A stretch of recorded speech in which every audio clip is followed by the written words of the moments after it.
co-founder, and it is turning into a beautiful day outside. We've got one of the top people over at Bally's. We've got Elizabeth Suever on. She's kind of the point person for a complexity of initiatives for Bally's. You know, we always think of sort of Bally's as, oh, Twin River. Well, Bally's is a much bigger, much more complex company. Elizabeth, thanks so much for joining us. Thank you so much for having me today. Okay, so let's just give a little bit of an overview. You've got projects going on. There's big news that the Oakland A's are going to move down to Las Vegas. You guys are involved with that project. That's a $1.2 billion new stadium. You guys are involved with a new facility in Chicago. And then we'll go closer to home with a major new initiative you guys are working on here. But just give an overview of sort of what's Bally's today. Yeah, thanks. So Bally's has become a very large corporation that we're proud to have remained headquartered here in Providence, Rhode Island. But some of the projects that you just referenced, Josh, we're incredibly excited about across North America. So, for example, we are in the process of building a new casino right in downtown Chicago. The temporary casino we're expecting to have open this summer. But that's going to be a $1.7 billion casino that we're working on developing there in Chicago. So we're really excited about that. We're also really excited about our new acquisition in Las Vegas. So we acquired the Tropicana, which is an iconic property on the Las Vegas Strip. And as you've seen, we're in discussions with the Oakland A's so that they can build a facility there to bring their team to Las Vegas. But also that would involve some redevelopment and reimagination around that property for us, the casino and hotel property in Las Vegas. And we're excited to undertake that discussion as well. The other project that we have in the pipeline in North America is that we are in the process of building a casino in State College, Pennsylvania as well. So once we get through all those properties, we will have 17 properties in 11 states. And we're really excited about that new footprint for Bally's. And you guys have had a strategic alliance with sports really over the past few years with TV deals, et cetera, et cetera. How transformative is the A's project in sort of really digging down deep into that project?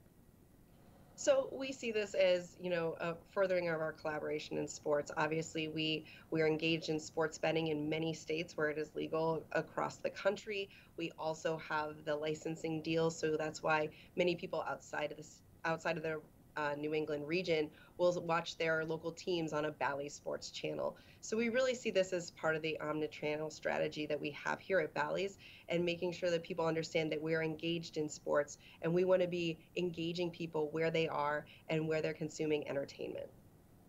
Got it. Let's talk about Rhode Island. New proposal, iGaming. It's slots and table games on mobile devices and on desktops, a major transformation of what's legal now in Rhode Island. Talk about what the benefit is and where it is in the process.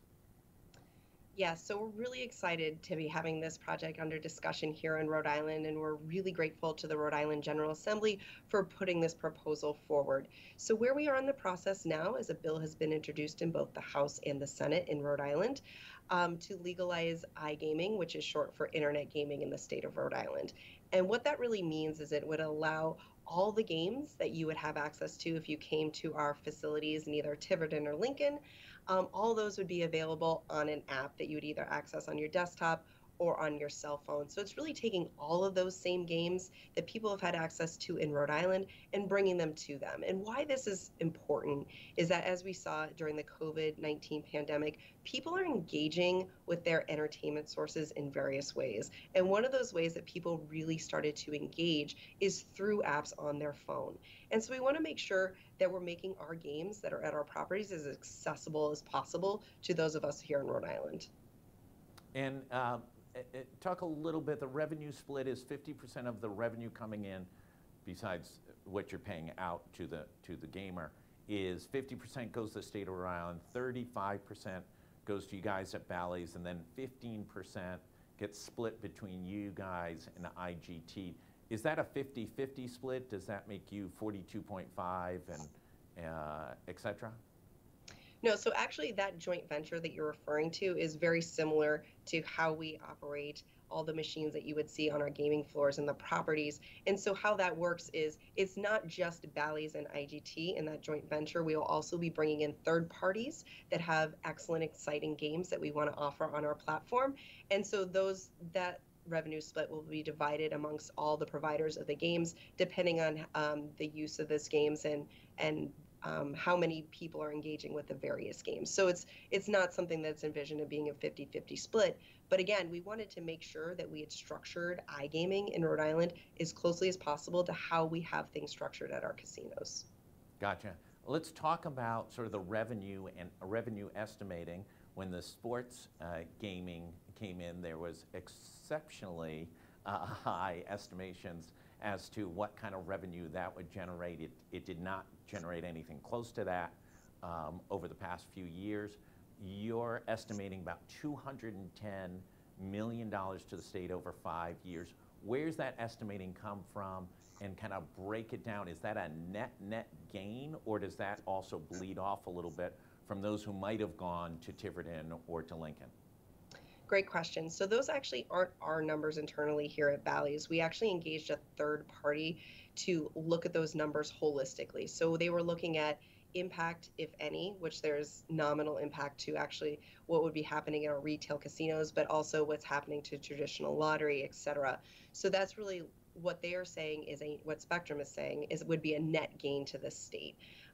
Thankfully, and obviously with our recent expansion at the Lincoln property, we wouldn't really be all that interested in doing something that would be a detriment to our retail facilities here in Rhode Island.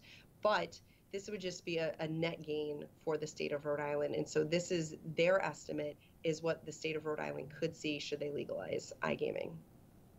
There's been a lot of criticism by those who play these types of games on the sports betting that the Massachusetts games with FanDuel, et cetera, are better games than the William Hill designed games here in Rhode Island. Speak to that a little bit about sort of just the dynamic nature. You know, younger players are going to expect a more dynamic, kind of first generation, top tier digital experience. How do you make sure that the games pay off what the promise of the business opportunity is? Yeah, I think that that's a great question. Obviously, we're not operating sports betting in the state of Rhode Island, so I can't speak to that platform and how that operates. But in terms of iGaming, good for you. No, it's not our product.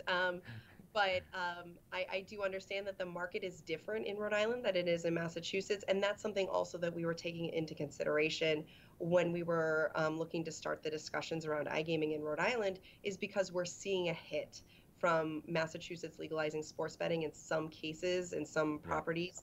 We're seeing a 20% decrease in what we were seeing for sports betting in the state. So we see this as a way that we can help the state offset some of those losses.